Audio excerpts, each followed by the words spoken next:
আমি সকলোৱে জানো শৰীৰ সুস্থ ৰাখিবৰ বাবে পুষ্টিকৰ খাদ্য নিতান্তই প্ৰয়োজন। প্ৰতিজন ব্যক্তিৰে বয়স বৃদ্ধি হৈ অহাৰ লগে লগে ভিটামিনজনিত সমস্যাসমূহ বৃদ্ধি হোৱা দেখিবলৈ পোৱা যায়। সেয়েহে বয়সস্থ লোকসকলে এই সমস্যাৰ পৰা পৰিত্ৰাণ পাবৰ বাবে খাদ্যৰ তালিকাত কিছুমান ভিটামিনযুক্ত খাদ্য অন্তৰ্ভুক্ত কৰাটো অতি প্ৰয়োজন। বিশেষকৈ চলিশুদ্ধৰ ব্যক্তিসকলৰ বাবে এই ভিটামিনযুক্ত খাদ্য অধিক প্ৰয়োজন হয়। লগতে মহিলাসকলৰ বাবেও এই ভিটামিনযুক্ত খাদ্য খুবেই প্ৰয়োজন হৈ পৰে, কাৰণ চলিশুদ্ধৰ সময়খিনিত মহিলাসকল লাহে লাহে মেনোপজৰ ফালে গতি কৰা পৰিলক্ষিত হয়। তাৰ উপৰিও বয়স বৃদ্ধিৰ লগে লগে আমাৰ বয়োজ্যেষ্ঠ ব্যক্তিসকলৰ কেঞ্চাৰ, ডায়েবেটিছ, হৃদৰোগ আদি হোৱাৰ সম্ভাৱনা বৃদ্ধি হোৱা দেখিবলৈ পোৱা যায়। তাৰ লগতে হজমৰ সমস্যা, পুষ্টিৰ অভাৱ, অনিয়ন্ত্ৰিত হৰমনৰ সমস্যা, অনিয়ন্ত্ৰিত ৰক্তচাপৰ সমস্যা আদি সাধাৰণতে দেখিবলৈ পোৱা যায়। এতিয়া জানোৱা হওক এই সমস্যাবিলাকৰ পৰা পৰিত্ৰাণ পাবৰ বাবে কেনে ধৰণৰ খাদ্য আৰু ভিটামিনৰ প্ৰয়োজন হয়। আইৰণ।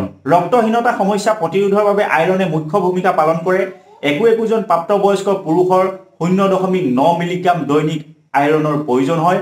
আইৰণ শৰীৰত সন্তুলিত মাত্ৰাত ৰাখিবৰ বাবে প্ৰাণীজাত খাদ্যৰ যকৃত বা লিভাৰ, মুৰ্গীৰ মাংস, সাগৰীয় মাছ, সয়াবিন, মটৰ, পালেং শাক আৰু কচু শাক, বুট, মাহ, ঘেঁহু, সেউজীয়া শাক পাচলি, শুকান ফল, বাদাম, পিঁয়াজ, ফলমৌ, কল ফুল, কল, ঢেকীয়া শাক, ৰাজমাহ আদি খাব লাগে। এইবোৰত পৰ্যাপ্ত মাত্ৰাত আইৰণ পোৱা যায়। মেগনেছিয়াম।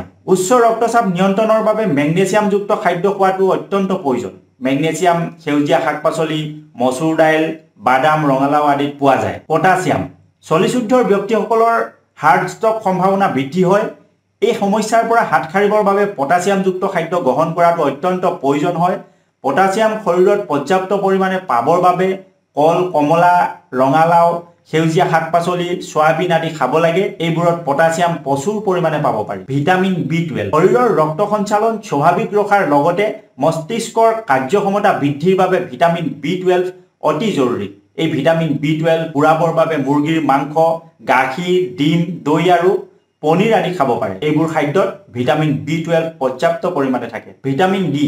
অন্যান্য ভিটামিনসমূহক সঠিক মাত্ৰাত গ্ৰহণ কৰাত সহায় কৰে আৰু শৰীৰৰ হাড়সমূহ মজবুত কৰি ৰখাটো ভিটামিন ডিয়ে মুখ্য ভূমিকা গ্ৰহণ কৰে। পৰ্যাপ্ত পৰিমাণৰ ভিটামিন ডিৰ অভাৱৰ ফলত হৃদৰোগ, ডায়েবেটিছ, স্তন কেঞ্চাৰ আদি সমস্যাৰ সন্মুখীন হোৱাৰ সম্ভাৱনা বৃদ্ধি পায়। এই ভিটামিন ডিৰ ভাল উৎস হ'ল সূৰ্যৰ ৰশ্মি। ভিটামিন ডি সূৰ্যৰ পৰা অধিক মাত্ৰাত পাব পাৰি। সেয়েহে প্ৰতিদিন 20 পৰা 25 মিনিট সময় পুৱাৰ ভাগত অৰ্থাৎ 8 পৰা 10 বজাৰ ভিতৰত সূৰ্যৰ তাপ শৰীৰত লোৱাটো অতি আৱশ্যক। ইয়াৰ উপৰিও মাছ, ডিম, মাছৰুম আদিত পৰ্যাপ্ত পৰিমাণৰ ভিটামিন ডি থাকে। কেলছিয়াম। চলিশুদ্ধৰ ব্যক্তিসকল সুস্বাস্থ্যকৰ হৈ থাকিবৰ বাবে কেলছিয়ামৰ অত্যাধিক প্ৰয়োজন হয়। প্ৰতিজন প্ৰাপ্তবয়স্কৰ ব্যক্তিক দৈনিক 400 পৰা 500 মিলিগ্ৰাম কেলছিয়ামৰ প্ৰয়োজন হয়। হাড়ৰ লগতে শৰীৰৰ মাংসপেশী, স্নায়ু আৰু হৃদযন্ত্ৰৰ কাৰ্যপ্ৰণালী সঠিকভাৱে ৰূপায়ণ কৰিবৰ বাবেও কেলছিয়ামৰ প্ৰয়োজনীয়তা অতুলনীয়। এই কেলছিয়ামৰ অভাৱ পূৰাবৰ বাবে দৈ, গাখীৰ, সেউজীয়া শাক পাচলি, মাছ ইত্যাদি খাদ্যৰ তালিকাত অন্তৰ্ভুক্ত কৰাটো অতি আৱশ্যক।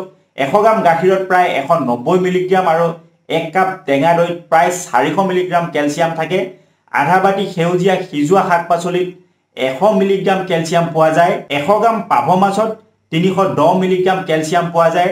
সাগৰীয় মাছত 372 মিলিগ্ৰামলৈকে কেলছিয়াম পোৱা যায় আৰু লগতে সজিনাৰ পাততো 440 মিলিগ্ৰাম কেলছিয়াম পোৱা যায়। গতিকে এই খাদ্যবিলাক গ্ৰহণ কৰি আমাৰ চলিশুদ্ধৰ ব্যক্তিসকলে নিশ্চিতভাৱে নিৰোগী হৈ থাকিব পাৰিব। আশা কৰোঁ ভিডিঅ'টোৱে নিশ্চিতভাৱে আপোনালোকক উপকৃত কৰিব।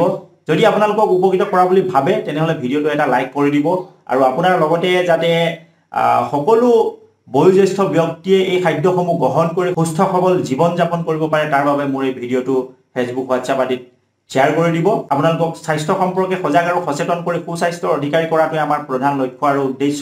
আশা কৰোঁ আমাৰ লক্ষ্য আৰু উদ্দেশ্যত উপনীত হোৱাত নিশ্চিতভাৱে আপুনি সহায়ৰ হাত আগবঢ়াব। আজিলৈ আহোঁ, পৰৱৰ্তী ভিডিঅ'ত পুনৰ লগ পাম।